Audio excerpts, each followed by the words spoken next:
Good day po mga bayang karerista. June 18, 2025, Wednesday at Metro Turf Club.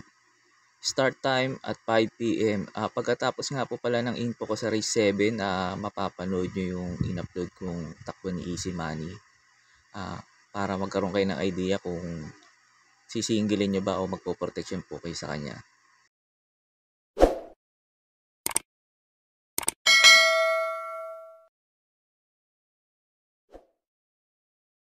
Start na po tayo. Para po sa akin tong race number 1, parang 2-horse race po ito eh. Between Easy Money and Orient Express. Kaya mamimili na lang po ako sa dalawa. Napili ko yung de banderang kabayo, Easy Money.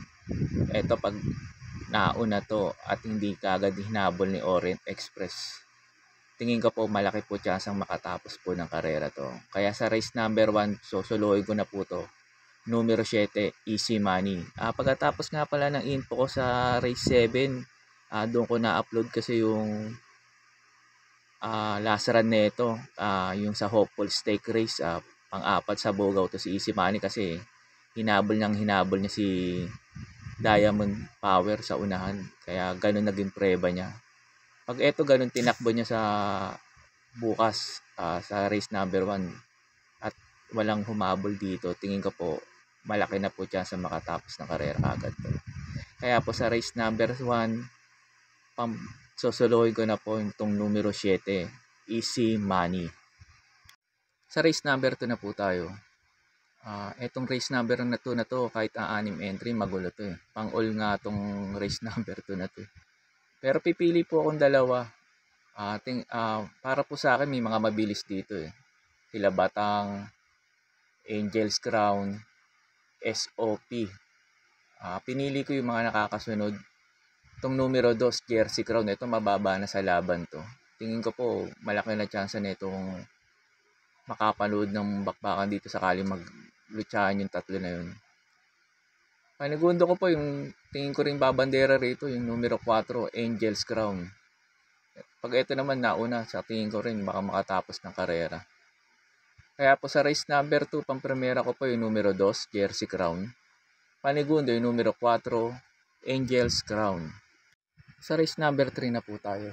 Dito po sa race number 3, may mga mabibilis na naman katulad nila Malibu Bell, Sky Plus, Don Damiano, Beyond Smart, Tokyo Rumba.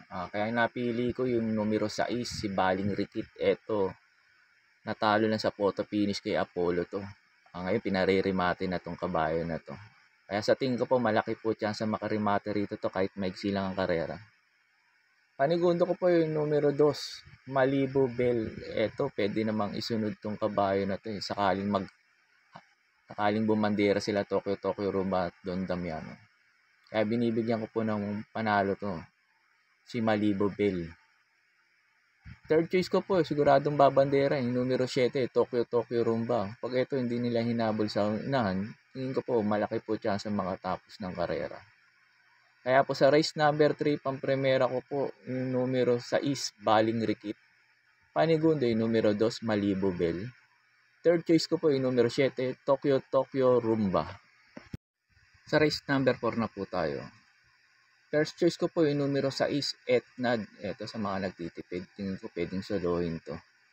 Ang baba sa laban ni Etnad na dito. Tingin ko po malaki po chance na ito manalo na rito.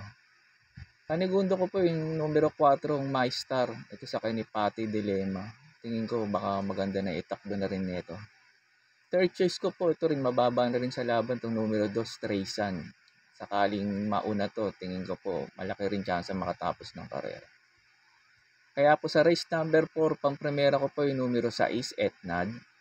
Panigundo yung numero 4, My Star. Third choice ko po yung nagbabalik na numero 2, Traysan.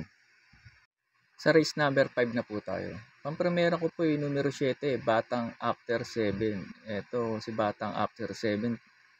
Tingin ko para po sa akin, bumaba yung laban niya ngayon dito. Kumpara nung last run na nakalaban niya. Kaya tingin ko po, malaki po chance nitong manalo dito. Second choice ko po yung numero 3 na di banderang kabayo, si Rice. Ito, Cambio Hinete, binigay kay Patty. Tingin ko mag-uumento tong kabayo na to. Pag ito nauna at walang humabol, tingin ko po malaki po chance makatapos ng karera. Pandihado ko po yung numero 8, Not Guilty. Ito tingin ko may panalo rin dito to eh. Maganda position niya last to enter. Sakaling hindi maganda itakbo ni C. Rice sa unahan, tingin ko po ito makakasabay kaagad kay C. Rice si Not Guilty. Kaya po sa race number 5, pang-primera ko po yung numero 7, Batang After 7. Panigundo yung numero 3, C. Rice. Pangdehado yung numero 8, Not Guilty. Sa race number 6 na po tayo. Pang-primera ko po yung numero 8, Raga Mapin. Ito maganda position niya last to enter. Tingin ko po maganda na isasalida na itong kabayo na to. At hindi maiiwan sa largaan. Tapos Cambio Pahinete, Pati Dilema. Tingin ko po malaki iumento na itong kabayo na to. Kaya binibigyan ko ng malaking panalo itong numero 8, Raga Mapin. Panigundo ko po yung numero 5, Karing Melody. Ito pag ito biglang bumenta, tingin ko po baka ilaban ng may-ari. Third choice ko po yung numero 2 na laging laban, Freddy's Cutie. Kaya po sa race number 6, pang-primera ko po yung numero 8, Raga Mapin. Panigundo yung numero 5, Karing Melody. Third choice ko po yung numero 2, Freddy's Cutie. Sa last race na po tayo. Bago nga po pala ako magbigay ng info ko sa last race, makikiusap po ulit sana ako sa inyo na sana po mag-subscribe po kayo sa YouTube channel ko at pakitap na rin po yung notification bell para updated kayo tuwing mag-upload ako ng mga videos at infos ko. Arnel Racing Tips, maraming salamat po. Sa last race na po tayo, pang-primera ko po yung numero 4, Ligeron. Panigundo yung numero 2, Essential Lady. Third choice ko po yung numero 8, Asik Asik Falls. Pagkatapos nito ng info ko, mapapanood nyo na po itong yung last run ni Easy Money sa Hopeful Stake Race. They're up. This straight one moving up now is Diamond Power. Diamond Power in front by Alan Caniap moving up now, but the outside is Elena Bella. And as they pass the winning post now, it is still Diamond Power. Liz Malang, Kaniapa, Elena Bella. Down for the inside, Easy Money. Round the outside now, 5 wide is and 3 number 11, that's Sagatulina. And as they leave the straight now, it is still Diamond Power. Easy Money down for the inside. Elena Bella now for the outside. Third and down in fourth, District 1 moving up now in People Robotic Clay.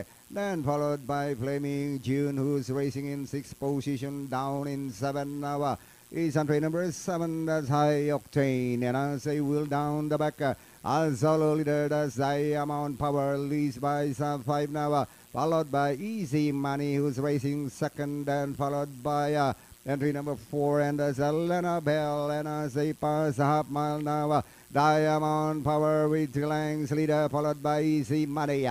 Then came Elena Bell. Here comes District 1, then followed by Flaming Tuna. Robotic Clay is next on line now in 6th position.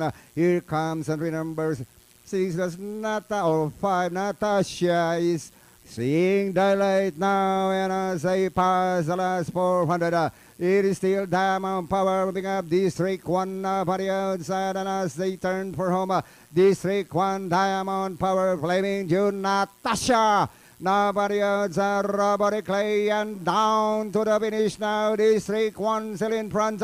Flaming June, Diamond Power, Robotic Clay, a long shot now for the outside. District 1, Robotic Clay for the outside. Flaming June, but it's still District 1, Robotic Clay, Flaming June. A Baby Scout, and followed by High Octane.